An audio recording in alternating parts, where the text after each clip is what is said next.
पंडित समुदाय का यहाँ कार्यक्रम था। सबसे पहले तो मैं समझता हूँ कि हमारे पुनीत जोशी जी और ये सारे के सारे आयोजक बधाई के पात्र हैं। जैसा कि आप सब जानते हैं, कश्मीरी पंडित समुदाय जम्मू कश्मीर की सभ्यता, संस्कृति, तहजीब का एक प्रमुख अंग रहा है। समाज, संस्कृति, शिक्षा, सनातन की सेवा के लिए उन्होंने सदा इस समाज को जीवित भी रखा और इस समाज में एक वैल्यू एडिशन का काम किया। और विस्थापन के बावजूद भी जिस प्रकार से उन्होंने अपनी गतिविधियों को जीवित रखा है, ये न केवल प्रशंसनीय है बल्कि वो अपने समुदाय से बाहर निकल करके समस्त समाज की सेवा कर रहे हैं। और आज जिस प्रकार से ये विदेश्वर पद्धति को आगे बढ़ाते हुए ये आज विमोचन किया गया, ये साथ ही साथ इसका डिजिटल वर्षन भी लाया गया है इस जंतरी का।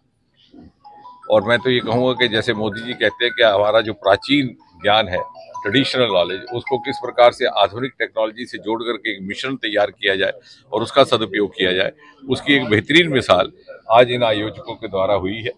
और ये इन्हीं की वजह से हो सकता था। और आप अनुमान लगा सकते हैं कितनी प्रतिबद्धता, कितना मेहनत और कितनी निष्ठा से ये काम हुआ होगा।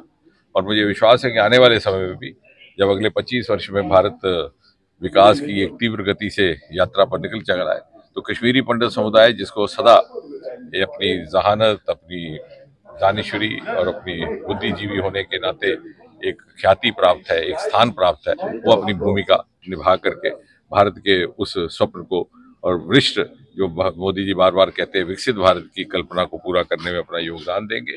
और आने वाले समय में भारत की इस विकास में एक प्रमुख भूमिका रहने वाली है जम्मू कश्मीर की और ऐसे अन्य क्षेत्रों की जो अनएक्सप्लोर्ड रहे, चाहे वो नॉर्थ ईस्ट है, चाहे वो हमारे कोस्टल एरियाज हैं। और उस वैल्यू एडिशन में भी कश्मीरी समुदाय और कश्मीरी पंडित समुदाय का एक बहुत बड़ा अपेक्षित रोल रहेगा।